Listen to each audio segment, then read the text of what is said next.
Yes. Council, I call the meeting to order. Councillors. Wendy. Councillor Gardner. Mr. Clerk, it is 7:01, I believe. Call the meeting to order. First, we have an added item, an added delegation. If I could get someone to move to waive procedure. Moved by Councillor Thompson, seconded by Councillor Gallo. All those in favor to waive procedure to add the delegation. Opposed? That carries. Can I get a motion to approve the agenda as amended? Moved by Councillor Thompson, seconded by Councillor Kim. All those in favor? Opposed? That carries. Any declarations of pecuniary interest? Seeing none. All right, we have 3 delegations. Our first one is David Tom, Chair, Board of Governors, Aurora Sports Hall of Fame. Mr. Tom, if you could say your name. You have 5 minutes, and you'll hear a chime at 1 minute left. I look forward to it. All right. Thank you very much, Council. My name is David Tom. I'm the Chair of the Board of Governors for the Aurora Sports Hall of Fame. By day, I'm the president of Tom Partner Sports Marketing and based out of King City, and live at 38 Lanewood, so 30 years in the community. Really happy to be here, and thank you so much for allowing us to present the Aurora Sports Hall of Fame. We're pleased to be a cultural partner of the town of Aurora, and we also share space, of course, at the SARC. And we also share curation duties going forward with the town as well. So we have a tremendous partnership underway, and we appreciate that very much. I'm going to switch over to the screen if I can, and just give you a little bit of background on the Hall of Fame itself, for those of you that may not. This isn't working.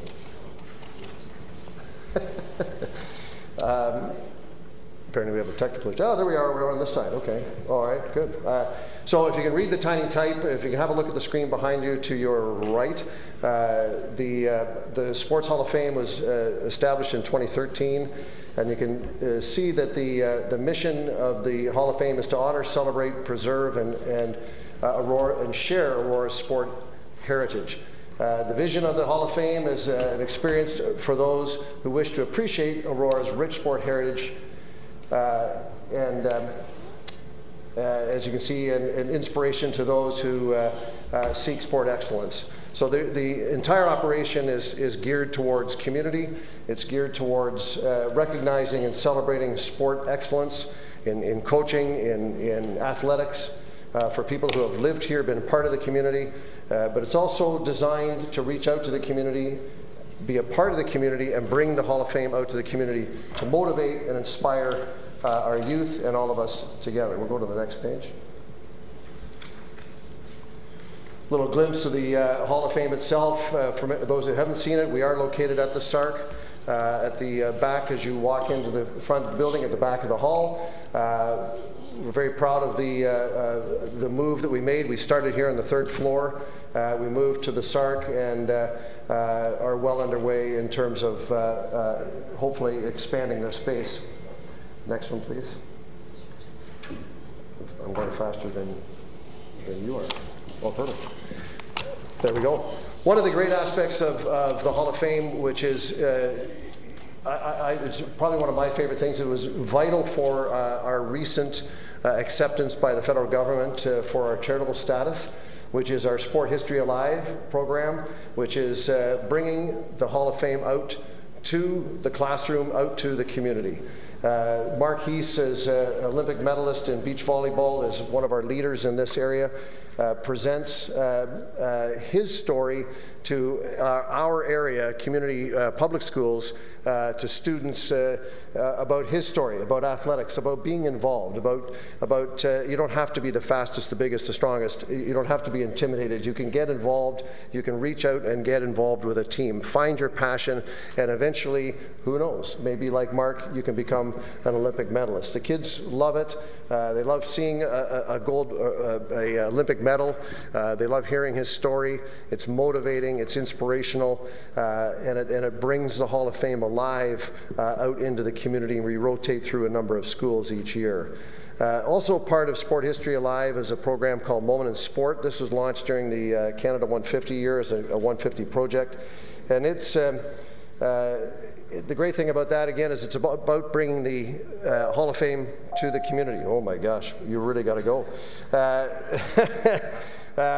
We have, as a result of our being able to move our curation duties to the town, we've been able to reduce our funding request to the town by $20,000. Therefore, our ask is $28,100, which will assist in the growth and development of the hall, in particular our community outreach and sport history programs.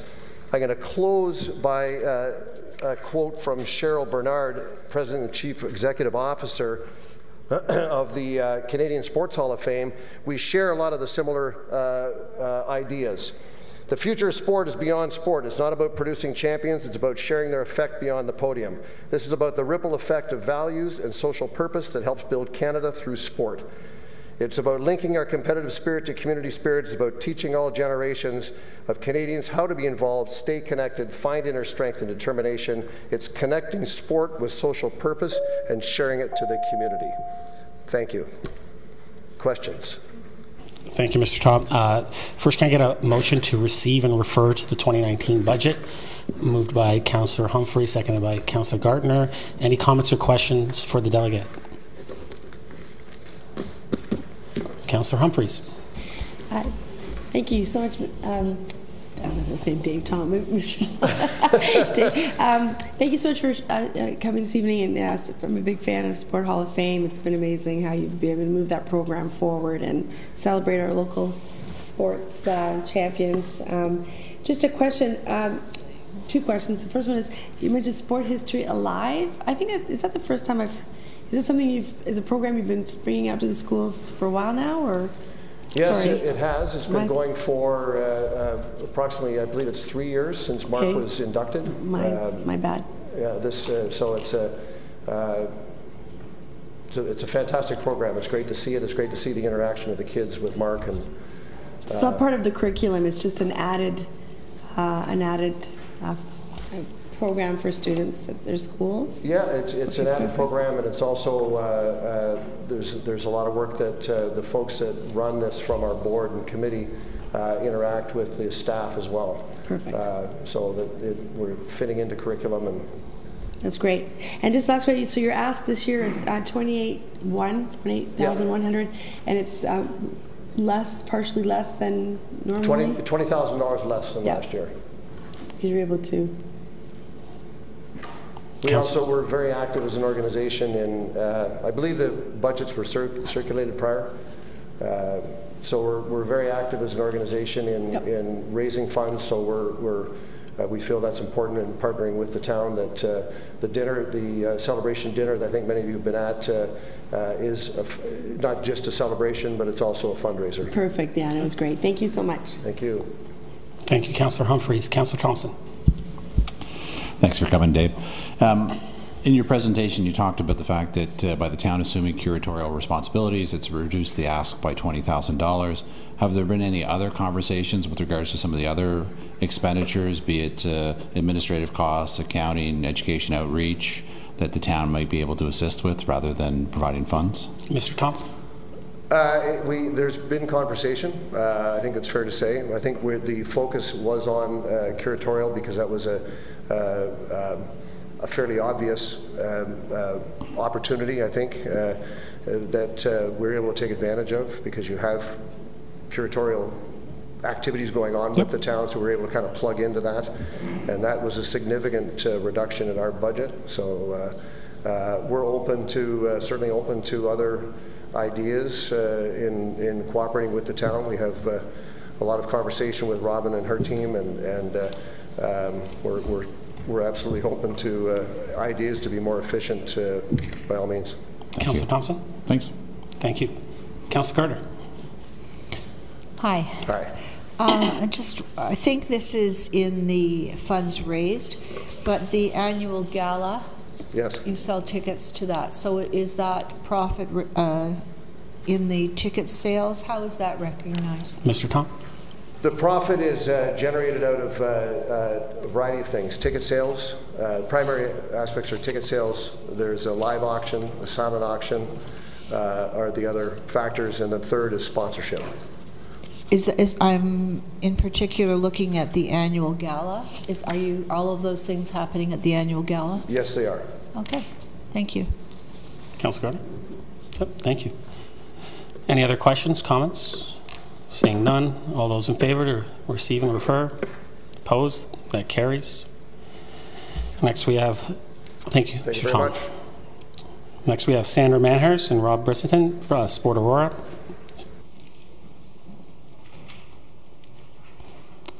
Ms. Manhurst, I'll just remind you, 5 minutes, and at the last minute you'll hear a chime.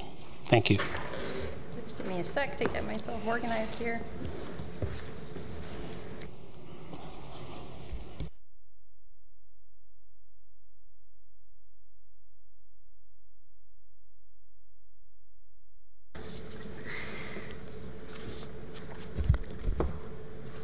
Okay, my name is Sandra Manners. I'm the Vice President of Sport Aurora. Over the last 13 years, Sport Aurora has continued to deliver quality programs, support town initiatives, and has brought millions of dollars of value to our community through revenue generation, grants, and volunteer contribution. Sport Aurora continues as a not-for-profit, inclusive organization representing 40 sporting organizations in Aurora and thousands of citizens in our community, regardless of age, gender, or ability. We have provided leadership in sport and given valued input to the town in areas of sport policy and sport facility development, and have actively contributed to town committees. Sport Aurora has also supplied the knowledge, skill, and expertise to create valuable town assets, such as the Aurora Sports Hall of Fame, All Kids Can Play, and more recently, Activate Aurora. We do this because we are committed to the community we live in and care about the health and wellness of the residents within it. Our published mission is to support and develop sport and physical activity in our community, and funds that are advanced will be used to further our mission. We will continue the work we have done over the last 13 years and add expertise and value by delivering portions of the sport plan that are highly relevant to this community. We believe that the foundation of sport is being built in Aurora through these activities, and it is critical that it is done with expertise and with care. We are professionally managed, volunteer-driven, and our 2019 budget projections represent a conservative yet accurate estimate of the financial requirements to achieve our goal. We are fiscally responsible, and we are asking for only 23% of our total budget for the following programs. They are the Breakfast of Champions. This is an event that celebrates and publicizes the outstanding accomplishments of participants who achieve provincial or better champion status in our community. It motivates players, volunteers, coaches, parents, and promotes valuable sponsorship. Celebration of exemplary effort is conducive to participation rates climbing and having positive effects on entry-level and recreational participation levels. Our Sport Volunteer Recognition Program. This annual event is designed to recognize and reward the sport volunteers of this community, who are the cornerstone of each sporting organization's ability to deliver high-quality, effective, and economically viable programs. Lack of volunteers was perceived to be the most important threat to each sporting organization's survival, and therefore retention and recognition strategies that are targeted, promotional, and public are needed. Funding for these two events will go to the naming right, help with venue, awards, food, beverage, and project management. Our Sport Aurora School Athlete of the Year and Sport Aurora Athlete of the Year. These events acknowledge the significant and exceptional achievements and contribution to athletics and sports in our public and Catholic elementary schools and within the town of Aurora itself. These programs allow for greater profile to their sports and an increase in participation through greater awareness. Funding for these two events will help support the production of awards, recognition, and project management. Our Women in Coaching and Development Workshop is a strategy to develop a pool of qualified women and girls who will act as role models to girl participants and will expand the volunteer capacity of each of our member organizations. Because these will be multi-sport workshops, integration will be enhanced across all sport participants. Female participation is traditionally low in coaching roles, and providing opportunities for women to coach will enhance each organization. A pilot project was conducted earlier in one of our member organizations, and through a Women in Coaching program, significant increases in the number of female coaches was noted. Funding will go to cost of facilitating the workshops, the mentorship programs in both the YRDSB and the YCDSB. All Kids Can Play program. This program is designed to ensure that children who are financially disadvantaged are supported, so no child who wants to participate in sport and recreation is turned away. While Aurora is perceived to be an affluent community, the members of Sport Aurora's organizations noted that more requests for subsidies were occurring each year from parents who are financially disadvantaged. Funding will go towards an outreach campaign and support the project management of the disbursement of funds to low-income applicants that apply to the program. Our sport tourism project, this project reflects Sport Aurora's ongoing commitment to strengthen Aurora's ability to attract sporting events to the town and reap economic impacts of sport tourism. The intent is to build Aurora as a sport destination. The outcomes from the Sport Tourism Committee discovered sport organizations did not need assistance in implementing their events, but needed help in promotion, communication, and assistance on the often ignored customer experience. The Sport Concierge Service was proposed and approved, and the service was and is still being implemented in the community today. Funding will go towards pre- and post-advertising of each approved sporting event, organizational components of procuring business commitments of sport, and coordinating with each organizational committee. The last program, communications, and every program marketing and strategy for public awareness or campaign is required, whether it's traditional media, social media platforms, or public relation. Every program has an element of communications, and funding for communications would support the cost incurred from advertising, pre- and post events, as well as the management of the campaign by a professional. The total funding request is $49,600, and thank you for the opportunity to delegate this evening and for your consideration. I have Rob with me here, who's our treasurer, who can also help answer some questions with regards to the finances. Thank you, Ms. Manners. Just on time, too. Perfect. It's my speed talking. Yeah. So first, if I can get a motion to receive and refer to the 2019 budget, moved by Councillor Gardner, seconded by Councillor Kim. Any comments or questions for the delegate? Councillor Gardner. Thank you. With respect to the All Kids Can Play program, Yes. where does the goal is to provide additional funding outreach to families. So how is it done at the moment? Ms. Manners. With regards to the outreach program? So I believe, and maybe I'll have Lori come up here as well, just in case I miss anything, but I believe it's going through all the schools at the moment, and that's how we're reaching out. Most of the schools are aware of the families that require that funding. And then also, if the families are approaching our sporting organizations directly, there's an opportunity for them to be directed to our program as well. It's also on our website, so there's an opportunity should someone be with their internet, then they have that opportunity also. Thank you. So what would you be doing? It says here it's for outreach, but it also says it's only for administration. So are you going to be? We often get donors and sponsors that are feeding into that program, so that money entirely goes into the programming, into kids accessing sport. So what we're looking for from a funding perspective is that the program is quite cumbersome in order to manage, and that we have a lot of applications that come in, and it's a process. It's quite a sensitive process, and have to go through those applications. And so there's a process that has to be done and administered by a capable individual. And then on top of that, we'd love to see that program more widely used. And so wherever there's opportunity to increase that outreach and make it more aware into the community, we want to be able to expand that. Councillor Gardner. Thank you. It sounds great. Been talking about this for many years, but so the funding isn't needed to provide the outreach; it's needed to provide the money that hopefully comes in. The money is required. So depending on how we run those outreach programs with regards to budget, some of that money might be used to outreach into the community, make the community aware of the program that's in existence, whether that's through social media, through local papers, whatever the case may be, to make it more available and in the community so people are aware the program even exists. So yes, it would be used for that particular portion, and then to administer the program. The money wouldn't be used to give to the parents, and that we actively look for sponsorship in order to be able to fund those programs. Please. If I can just add, so approximately half the cost is direct cost for the program. The other half is the cost to administer the program.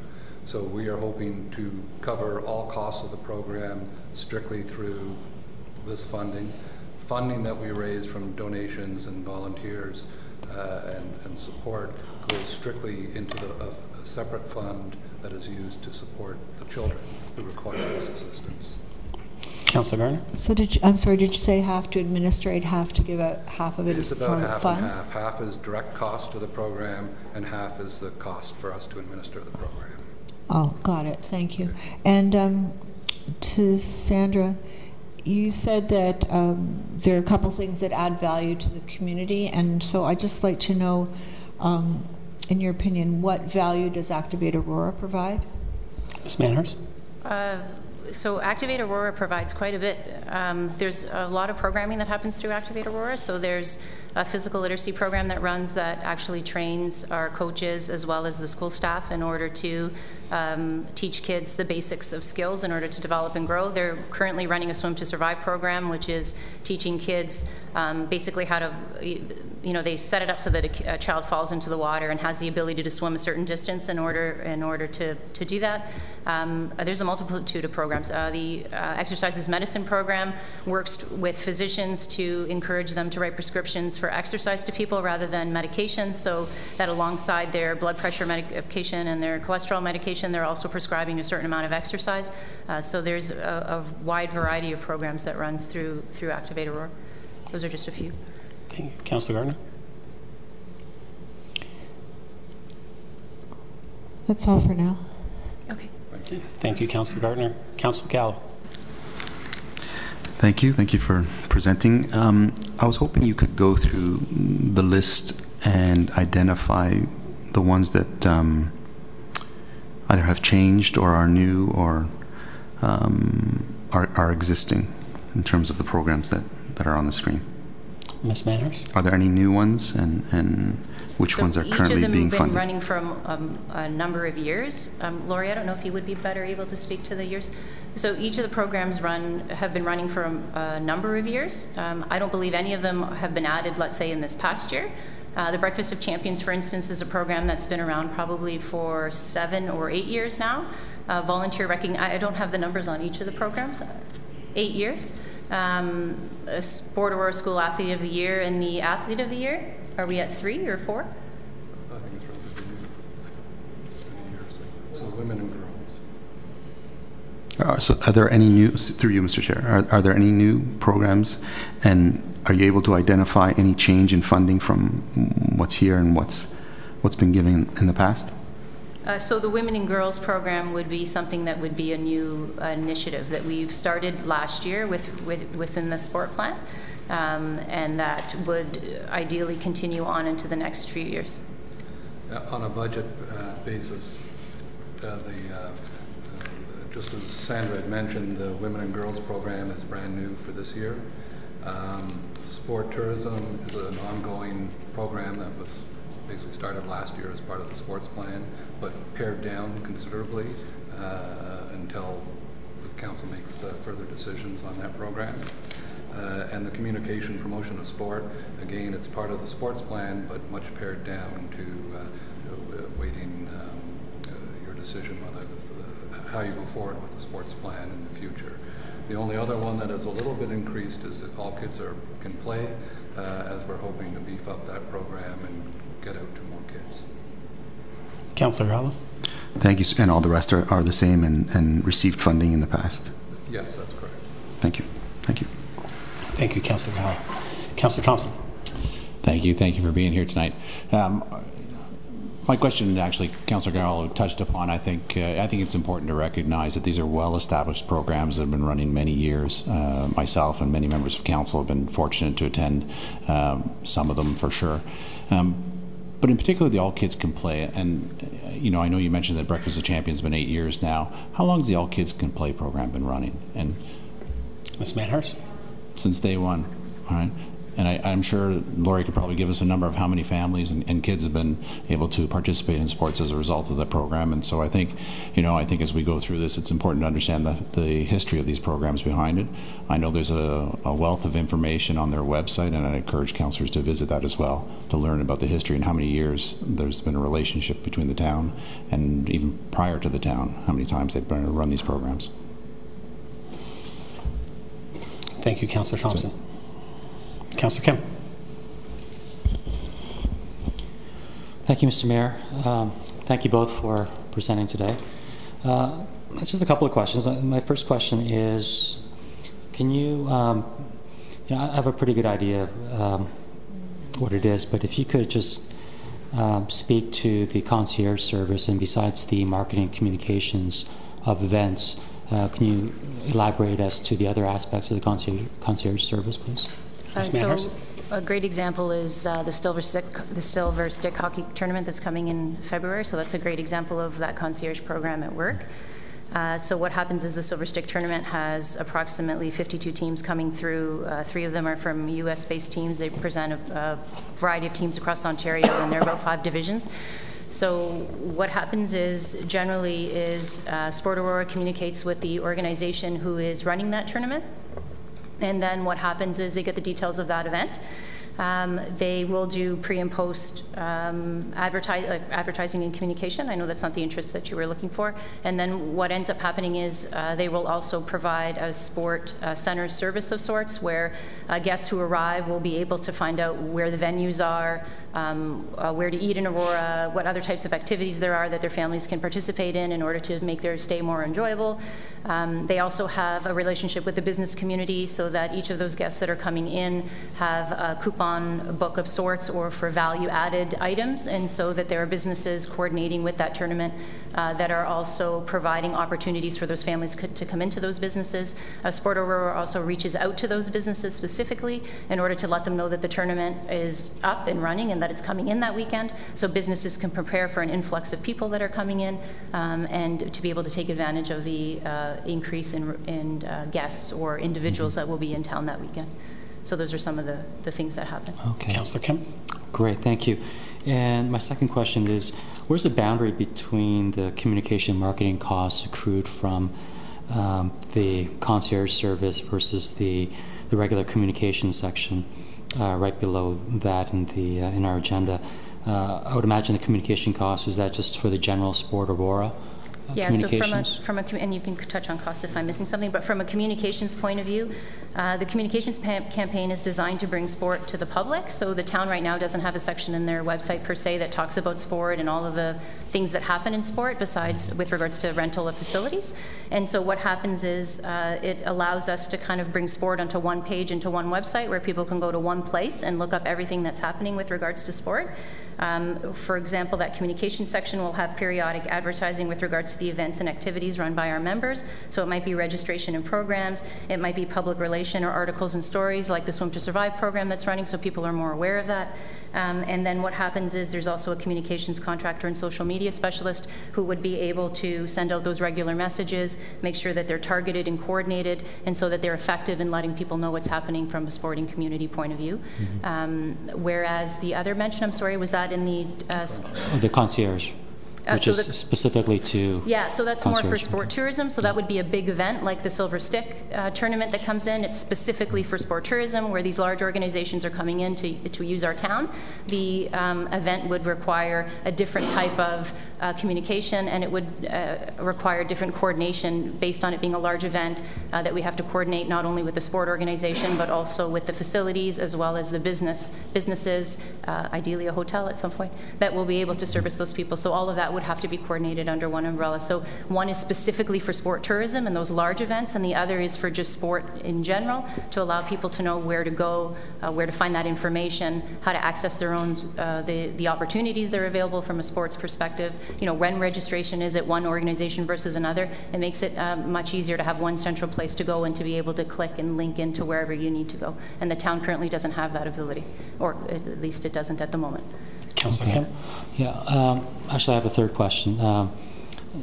So when you came up with the budget for concierge service and communications, in coming to that estimate, did you consider, well, for the concierge service, we're going to have 4 sport tourism events, therefore we're going to have to communicate through this channel, that channel, and the same logic for the general communications.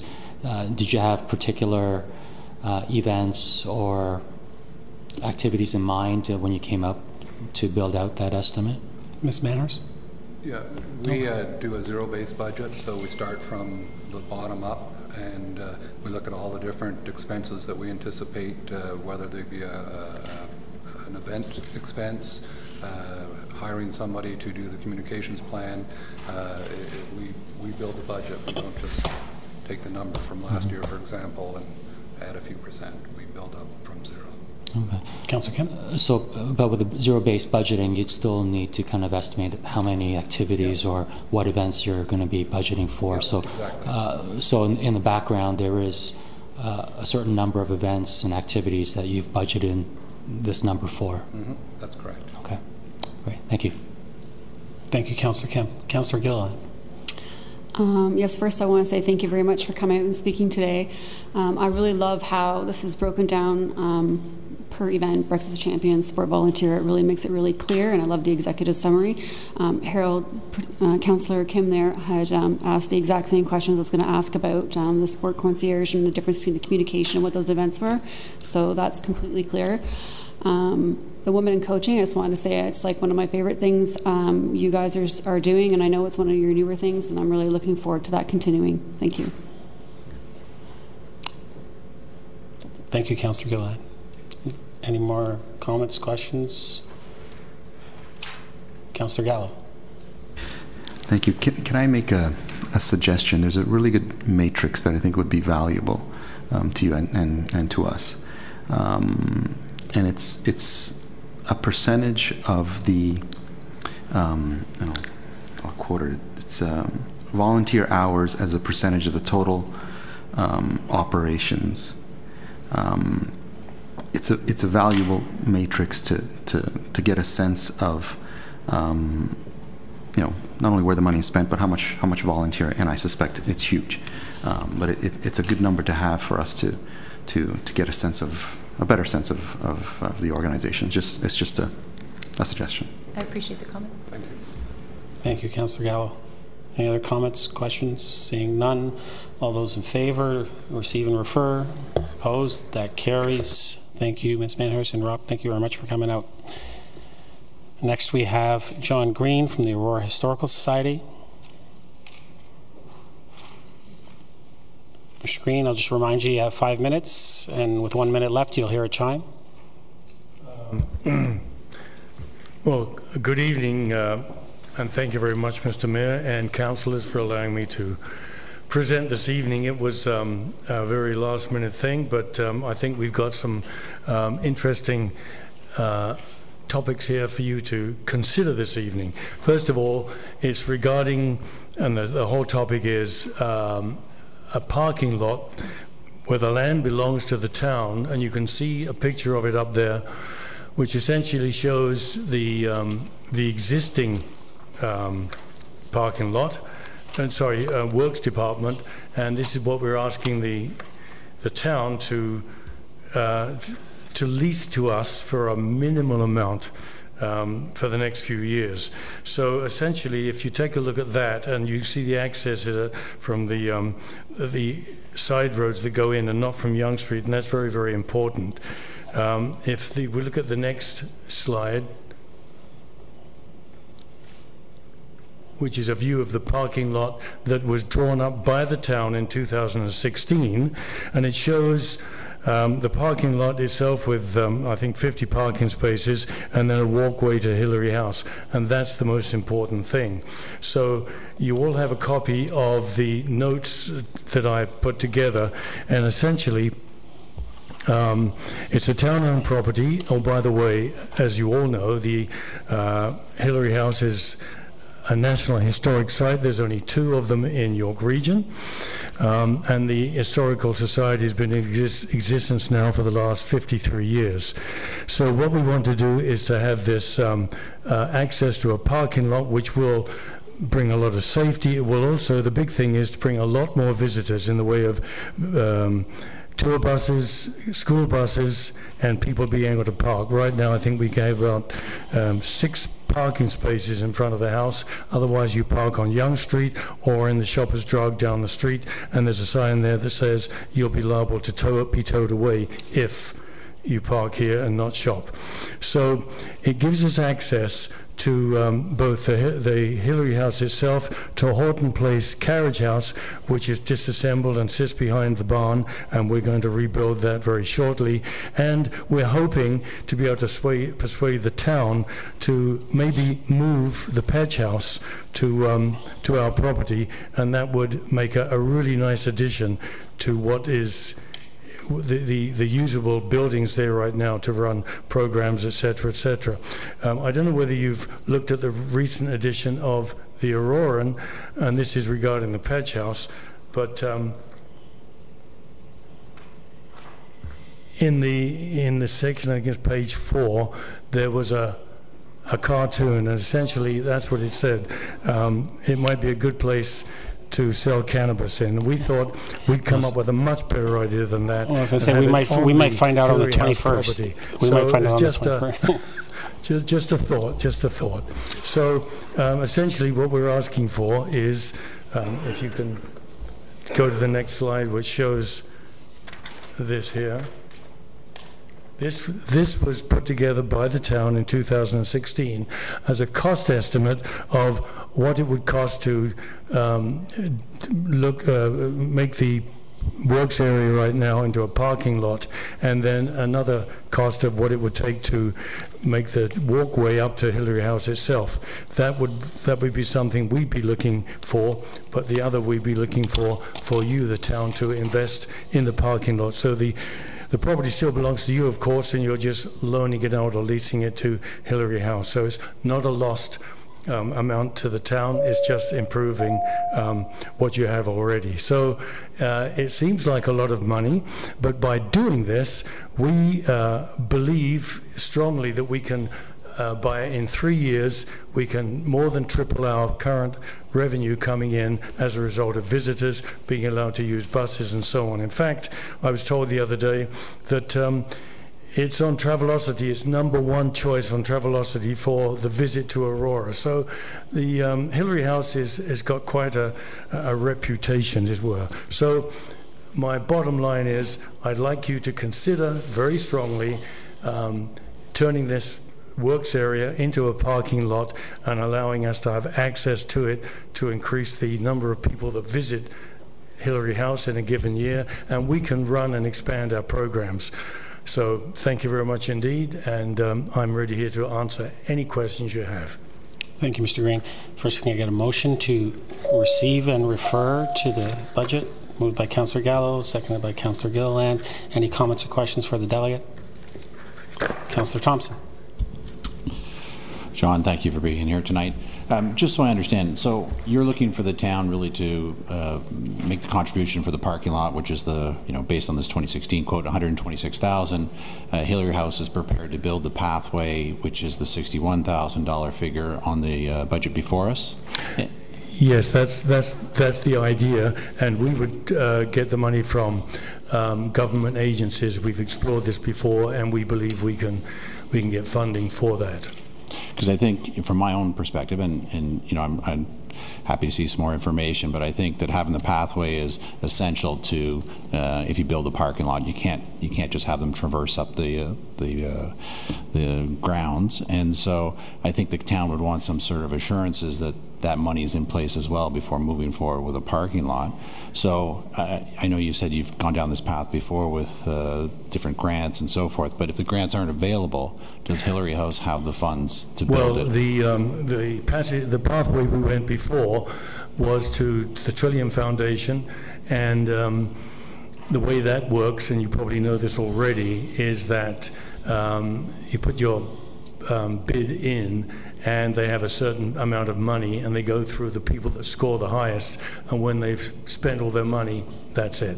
So we were out of luck at that particular time. But Parks Canada is another opportunity, and we've been given to understand that we would be smiled on favorably if we reapplied. Great, thank you very much. Thank you, Councillor Thompson. Councillor Gilliland. Thank you very much for coming out and speaking today and providing all this great information. Everything's broken down quite nicely, and I like your old school drawing of the parking lot. I did architecture back in the day, and it just brings back some good old school memories, so it was really great. Good. Thank you. I was reading some of the information you're talking about, the reasonings for the parking, because you wanted to encourage and increase a lot of people coming to the venue, and you had mentioned like buses and such, and I was looking at the design, and I was wondering, just based on the design you have here, is it capable for buses to coming in and turning around and exiting, or was there plans to extend that parking lot so it can continue and exiting out on the north side? Yes, we want to encourage and make available the a safe parking for buses and tour buses, because the only way they can do it now is to pull up on Yonge Street outside the Hillary House entrance and let the people off, and then have to come back at some time to pick them up. It's something that they don't want to do. They find it very dangerous, and they don't want to park in the Shoppers Drug parking spot just north of the Hillary House itself. So having access to parking and safe access would be a tremendous advantage. And we believe, and I handed out a hard copy of the expected increase in revenue based upon the increase in number of people visiting. And this is a conservative estimate that our revenue will certainly increase, and us be able to offer more programs to more people, schools, tours, etc. At that time. And this parking lot is really key, or access to the parking lot really key to this. Councillor Gilda. So through you, Mr. Mayor, just looking at the design, can buses turn around on the existing design? 'Cause it looks like it's very narrow. So if there was a lot of cars that were parked in it and a bus were to come in, is it capable to turn around within that parking lot? Or do you intend on having something attached to the north side of that parking lot so the bus can exit out on the north side? So you're suggesting or inquiring about the ability for the buses to turn around? To come in and out. This was a design put forward by the town, okay? Oh, okay. So I see what you mean, yes. Now, I didn't know that. If we impose on top of that to scale model of a bus, I don't know. I think it would be enough room for a bus to come in and turn around, okay, depending on how many cars are parked there, etc. Okay. But that's something that we could address as it unfolds and whatnot. Yeah. Just at first glance, I just wasn't sure. So thank you. Okay. Thanks. One more question, just because I wasn't here for the 2016 initial suggestion. So through you, Mr. Mayor, the costing was based on 2016 pricing. So I guess we should assume that the cost of inflation and everything, this project could potentially cost more than. I spoke to the town staff today, and they said they would try and change that so that the 2 years that have gone by, the cost it would never have gone down, I don't think, but it might go up a little bit, that's all. Okay, thank you. Councillor Gilliland? Good. Yep. Thank you. Councillor Gardner. Thank you, Mr. Green, for coming again to the podium. I don't remember clearly, but when you came last time, there were some issues about potentially some things being buried below the surface, pipes, nothing hazardous, but kind of garbage from the region? Yes, I heard the same rumor, and I don't know that the town would bury junk, and if they did, whether they're responsible or whether they can just, my thought would be bulldoze the thing flat, put in some like 3 or 4 inches of 3/4 inch granular and roll it out, tamp it down. This lets the rain permeate through the gravel, and perhaps they don't have to remove anything that's buried down there. I don't know. It's not as if it's a burial ground of some distinction. No, I thought we tasked town staff to look into that, but I wouldn't remember who would have, and if they did. I haven't been able to find any feedback on that. Okay. It was something we were going to look into. I mean, I think this parking lot would be very, very important for Hillary House, and I would like to see that you have it. I think part of the issue last time when you came was that you needed the town's support to help your grant application. Yes. And we couldn't give it at that time. So that's something to go into the mix. And also, I'm so happy to hear that you want to adopt Petch House. Nobody wanted Petch House for so long. I would not like it turned into a cannabis center. No. But we can certainly use it and make great use of it with programs. And imagine a school comes in and the carriage house is there, and they're taken to the Petch House and they're explained and shown how the pioneers used to live, and then get some presentations there, then move on to the carriage house and shown where the doctors at the time used to keep their horses and how they made calls, and they didn't have cell phones, and the horse was in the barn there with hay at the top. And we could also use it for a certain amount of storage, which we're always looking for artifacts, and then move on to Hillary House itself to complete a really, really nice rounded out tour, and that would expand our acceptability and interest, with people coming in, and therefore we look to a lot more visitors for that because of the questions we've been asked about why, is there anything else? Councillor Gardner. Thank you. I think it's all a terrific idea. Of course, it's always a matter of the funding, but sure. Thank you for coming. Okay, thank you. Thank you, Councillor Gardner. Councillor Humphreys.